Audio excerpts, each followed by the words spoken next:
First contact and defiance. The massive hologram flickered above every major city on Earth, its purple-tinged light casting eerie shadows across millions of upturned faces.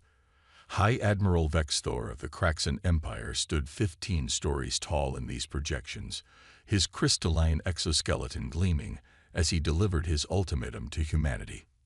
People of Earth, his translated voice boomed across the planet. For 10,000 years, the Kraxan Empire has brought order and prosperity to the galaxy. Your civilization has been monitored since you first split the atom. The time has come for your integration into our perfect society. Submit within one planetary rotation, or face immediate pacification. In the United Earth Defense Command Center beneath the Himalayas, General Sarah Chen stood with her hands clasped behind her back, watching the transmission with narrow eyes. Around her, the command staff worked with practiced efficiency, analyzing every detail of the massive fleet that had appeared at the edge of the solar system. "They're running quantum encryption we've never seen before," reported Commander James Rodriguez, his fingers flying across holographic displays. "But the energy readings from their ships, there's something odd about them." Sarah nodded, her mind racing. Humanity had prepared for this moment for decades, ever since the first hints of alien civilization had been detected. But the reality of first contact being an ultimatum from a galactic empire hadn't been high on anyone's list of scenarios. "What's the status of Project Helios?" she asked, turning to Dr. Maya Patel, the lead scientist of humanity's most classified weapons program. Maya looked up from her tablet, her dark eyes bright with excitement, despite the gravity of the situation. "The prototype is ready, General. We've solved the plasma containment issues. The Helios core is stable." A ghost of a smile crossed Sarah's face. The Kraxan Empire had ruled for 10 millennia through technological superiority and overwhelming force. But they'd never encountered human ingenuity before. "Get me a secure line to all UED facilities," she ordered. "And someone wake up the president."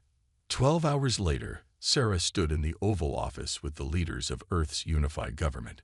The holographic display showed the Kraxan fleet, over 3,000 ships arranged in perfect geometric formations.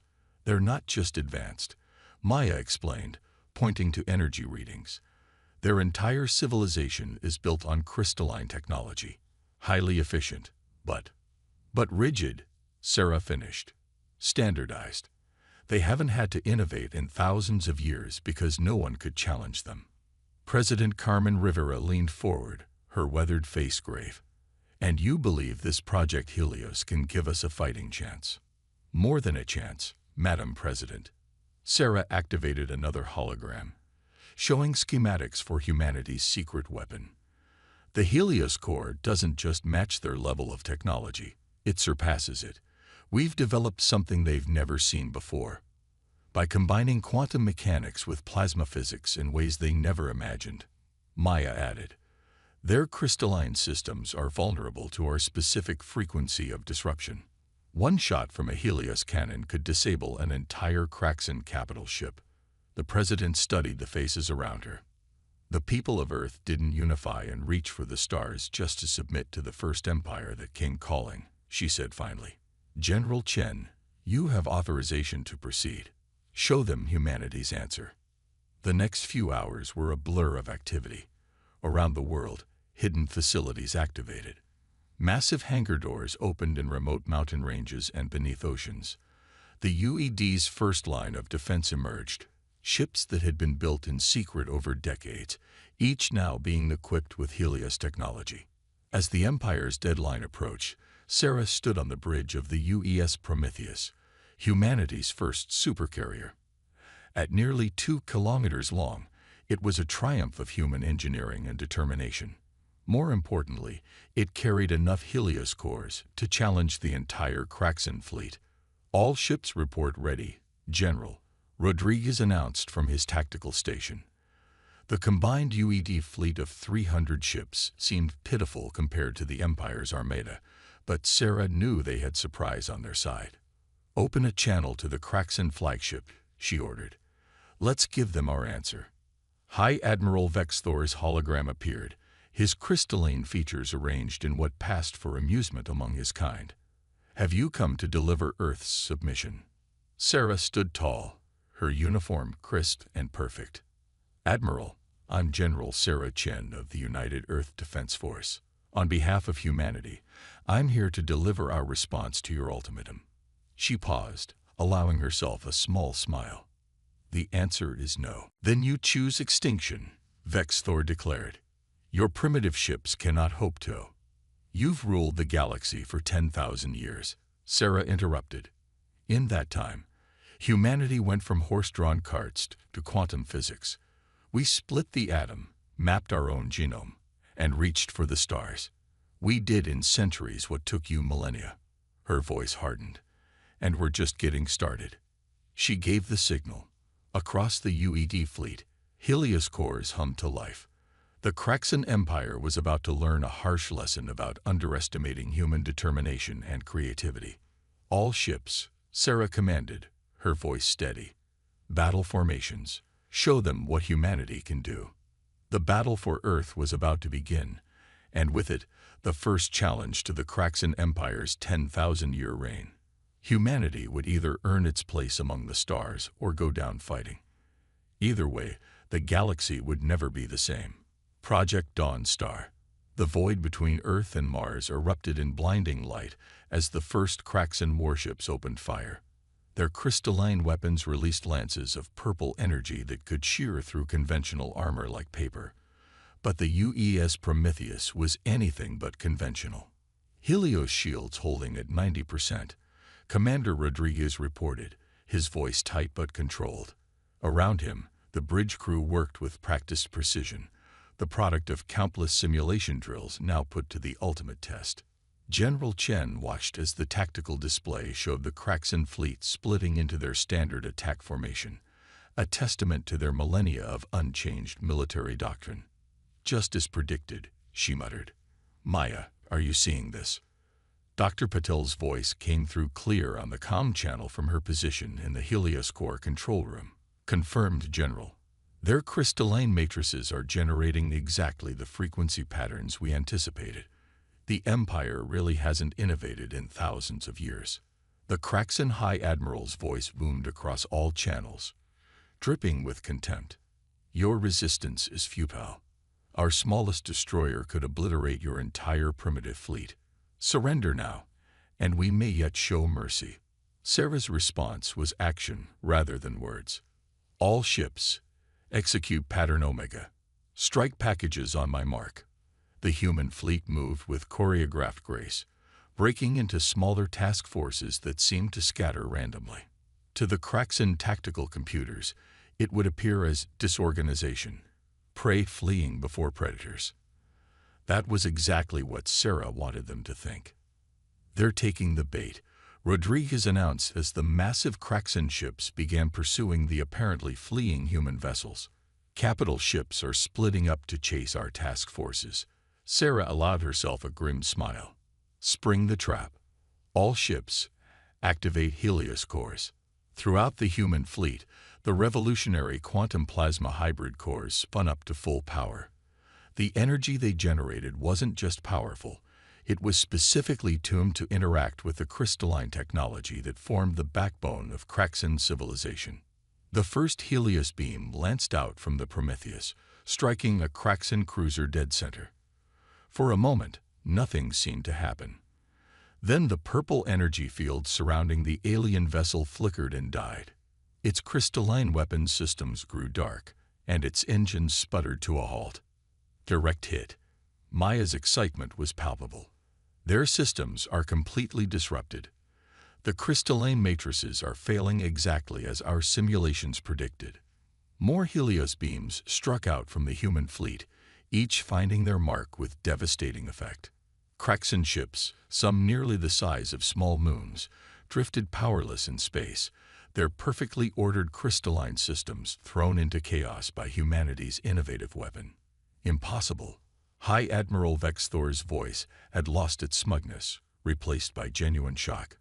"What sorcery is this?"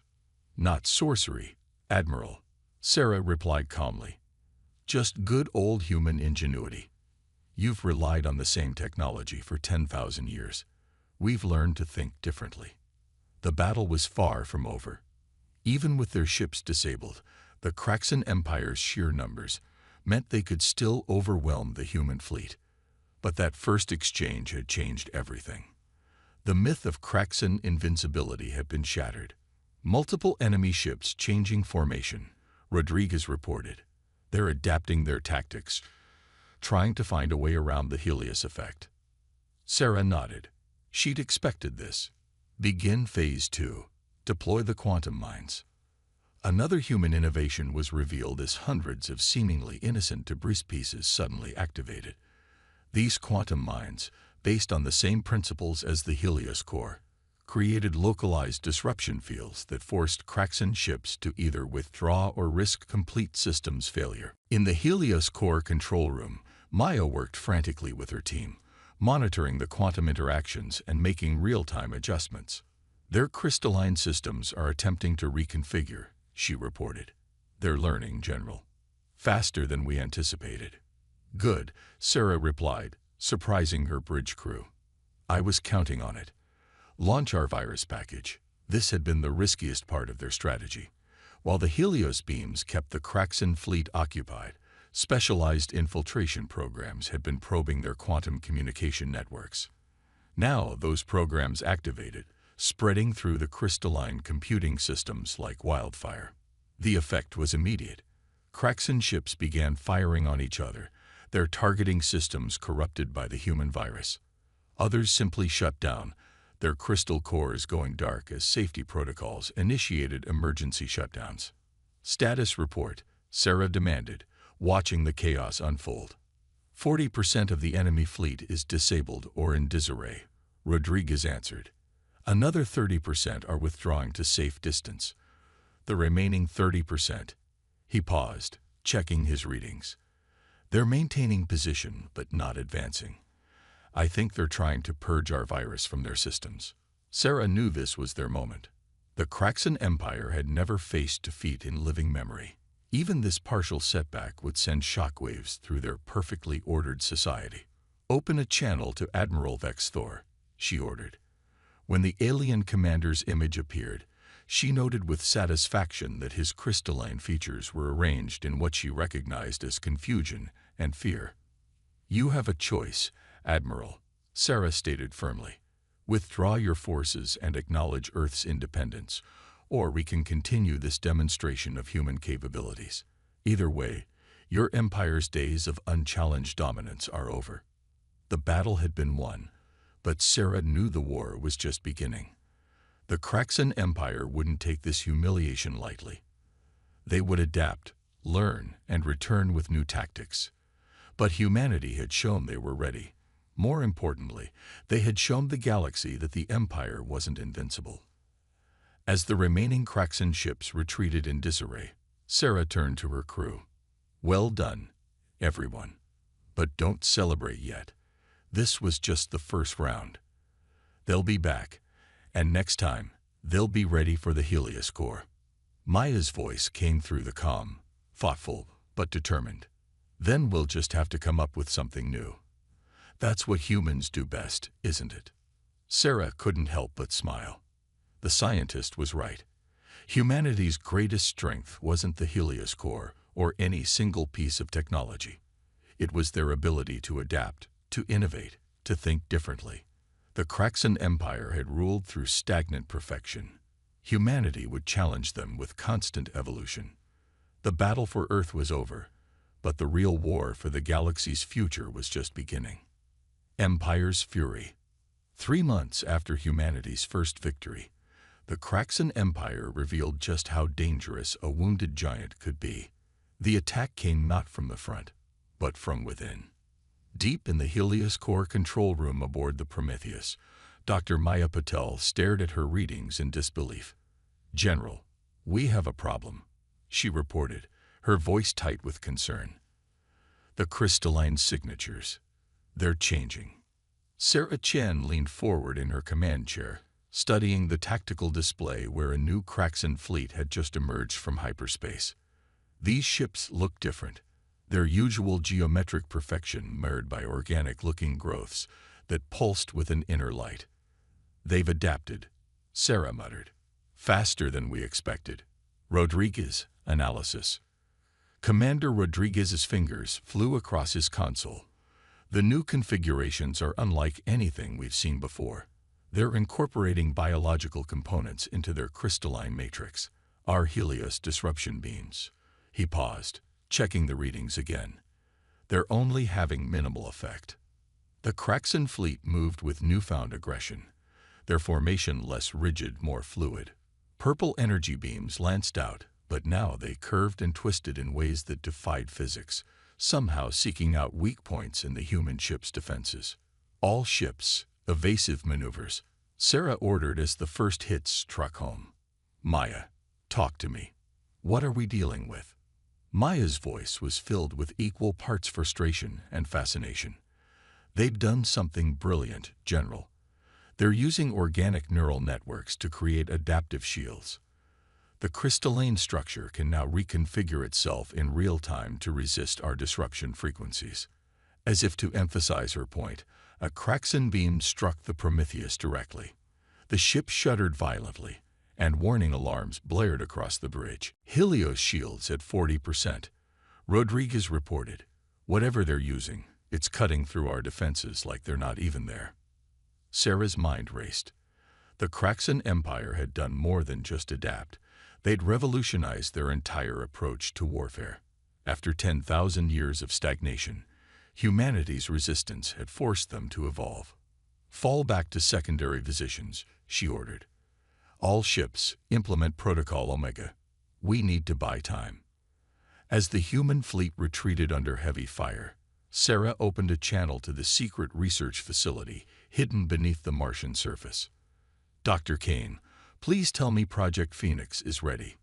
Dr. William Kane's hologram appeared on the bridge, his aged face creased with worry. "We're close, General, but we need more time. The quantum biological interface is still unstable." A massive explosion rocked the ship. "Cruiser Intrepid is gone," Rodriguez announced. 2 more ships reporting critical damage. Sarah made a decision. "Maya, prepare to transfer all Helios core data to the Martian facility. Dr. Kane, you have 1 hour. After that, there won't be a fleet left to save." She turned to her tactical officer. "Rodriguez, plot us a course straight through the heart of their fleet." "General." Rodriguez's surprise was evident. "That's suicide." "No," Sarah smiled grimly. "That's a distraction. While they're focused on us, our stealth ships will deliver Dr. Kane what he needs to complete Project Phoenix." Understanding dawned on Rodriguez's face as he input the coordinates. The Prometheus might not survive this battle, but they would give humanity a chance to strike back. "All hands," Sarah's voice echoed through the ship. "This is the General. In 10,000 years, no one has stood against the Kraxan Empire and survived. Today, we've done more than survive. We've forced them to change. Remember that. Every minute we hold them here is another minute Earth has to prepare. Now let's show them what humanity does best: survive against impossible odds." The Prometheus turned to face the oncoming Kraxan fleet, its engines flaring defiantly.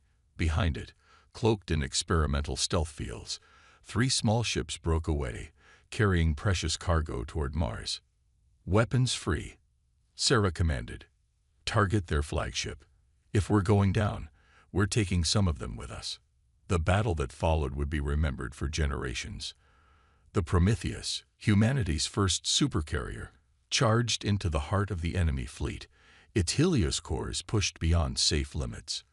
The crystalline ships of the Empire swarmed around it like angry wasps, their bio-enhanced weapons tearing chunks from its armor. But for every hit the Prometheus took, it gave back tenfold. Maya's team worked frantically, constantly adjusting the Helios frequencies, finding brief windows where they could pierce the Empire's new defenses. Ship after ship fell dark, their hybrid systems overloaded by the desperate assault.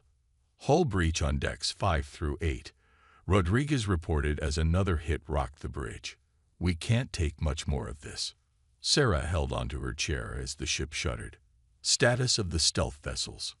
They've cleared the combat zone, Maya reported. Dr. Kane reports package Phoenix is received and secure.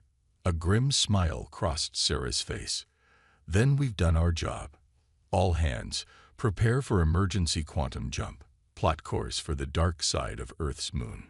The Prometheus's quantum drive spun up, its power systems straining.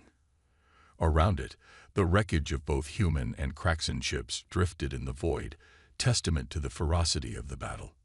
As the ship prepared to jump, Sarah opened a channel to the Kraxan fleet.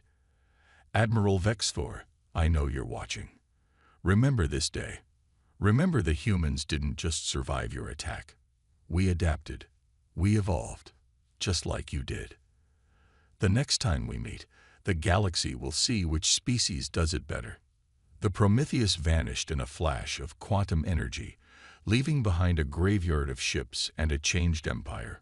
The Kraxan had won this battle, but they had been forced to abandon 10,000 years of tradition to do it. The real war was just beginning, and humanity had proven they would never go quietly into the night. In his secret facility beneath the Martian surface, Dr. Kane looked at the data streaming in from the battle.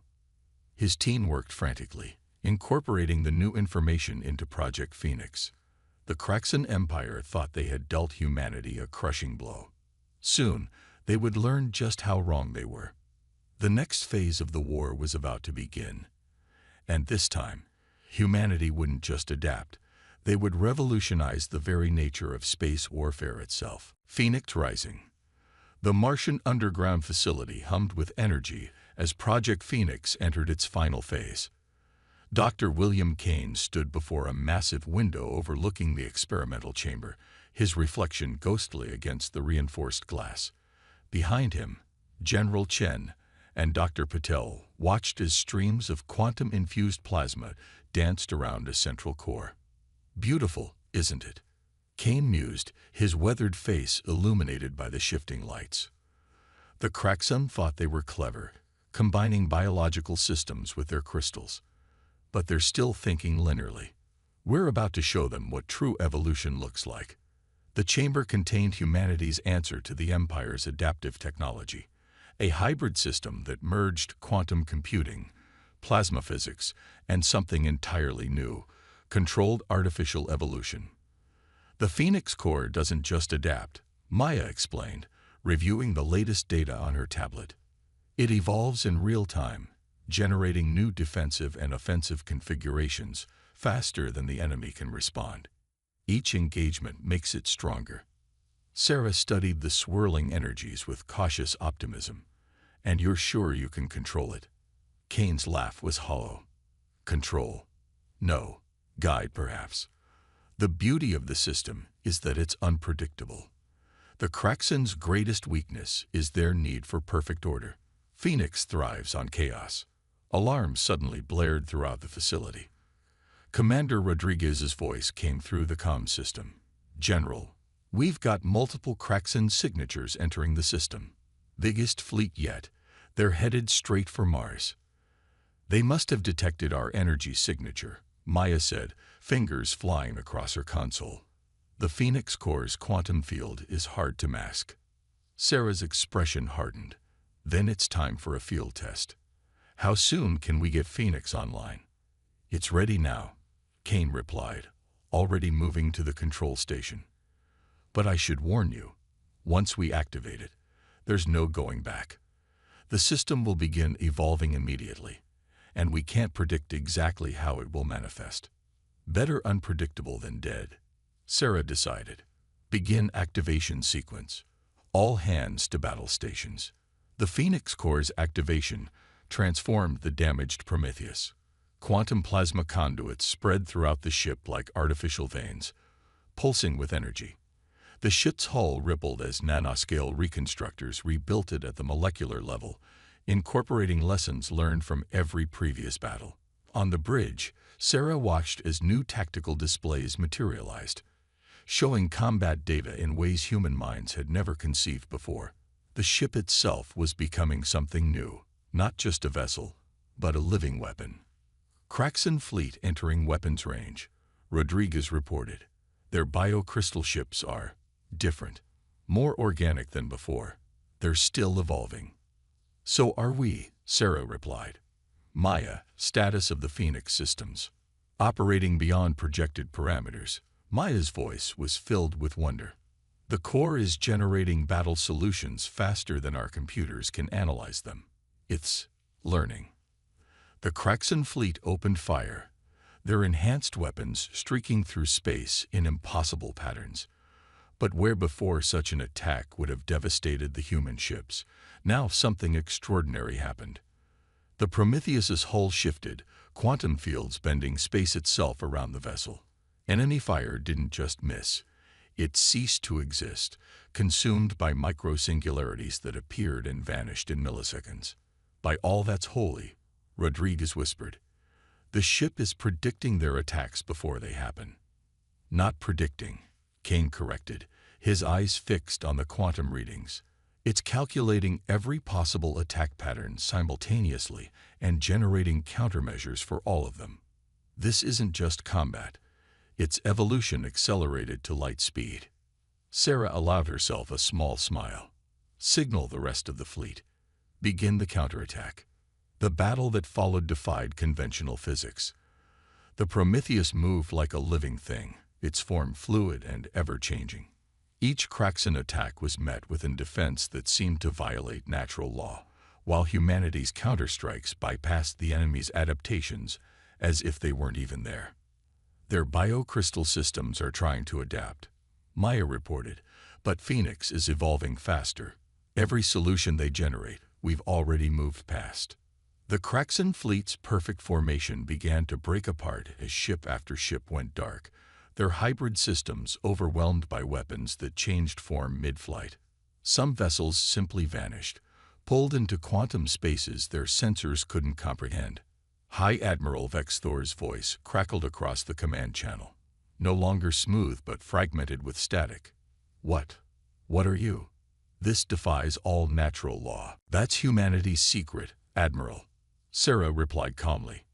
We don't just adapt to natural laws. We rewrite them.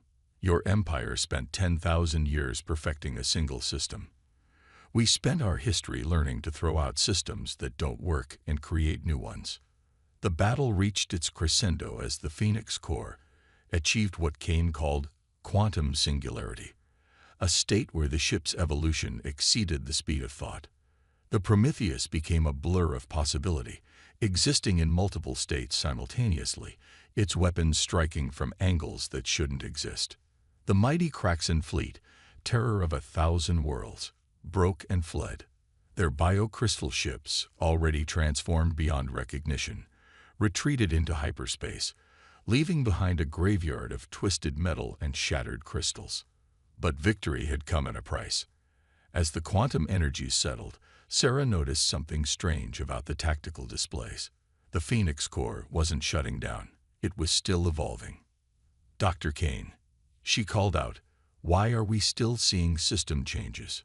Kane's expression was both thrilled and terrified. Because, General, we haven't just created a weapon.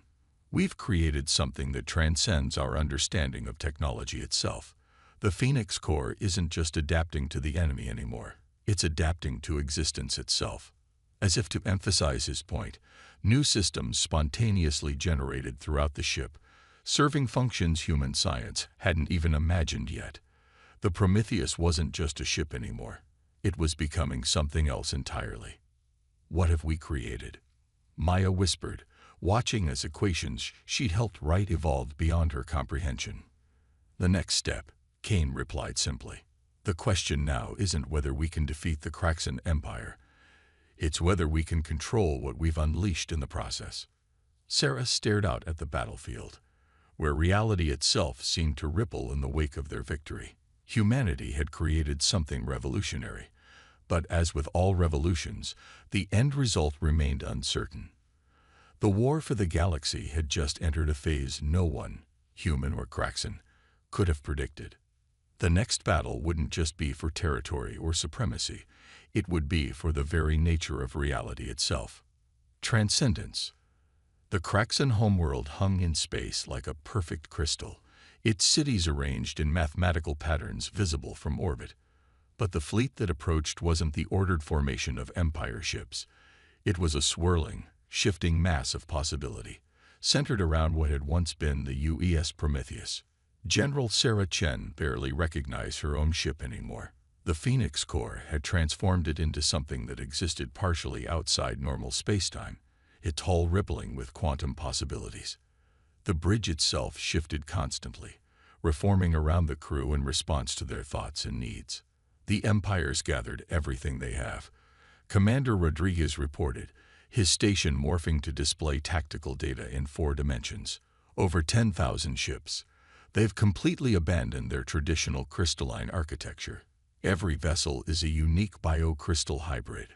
Dr. Maya Patel's voice came through the quantum-enhanced comm system, her words accompanied by streams of data that flowed directly into their consciousness. They're desperate. Their entire society is based on perfect order, and we force them to embrace chaos. The strain is tearing their civilization apart. Sarah watched the enemy fleet through sensors that showed not just physical reality, but quantum probability itself. The Kraxan ships writhed with forced evolution, their crews pushing their hybrid technology to its limits and beyond. Dr. Kane. She called out to the quantum physicist, who now existed as much in the ship's systems as in physical form. What's your assessment? Kane's response came not in words, but in pure information, showing the cascade of possibilities spreading out from this moment. They've achieved their maximum potential evolution, he translated for those still thinking in linear terms, but they're still bound by their need for control. They can't take the final step. The Phoenix Core pulsed, sending ripples through reality. In the months since its activation, it had transformed not just the Prometheus, but human understanding of existence itself. Every battle had pushed its evolution further, until the line between technology and life, between matter and energy, had blurred beyond recognition. "They're hailing us," Rodriguez announced. The holographic display materialized, showing High Admiral Vexthor. The once pristine crystalline being had changed dramatically. Bioorganic components pulsed beneath his translucent surface, and his form shifted constantly, trying to match the human ship's level of evolution. "You've destroyed everything." Vexthor's voice resonated on multiple frequencies. 10,000 years of perfect order, reduced to chaos. Our society is fracturing. Colonies are declaring independence. The Empire is dying. "No," Sarah corrected, her voice firm. "We didn't destroy your empire. We showed it how to live. Change isn't destruction. It's growth. Evolution isn't chaos. It's freedom." Freedom. Vexthor spat the word like a curse. "Look at what you've become. Your ship violates every law of physics. Your crew merges with machines. You're not even fully human anymore."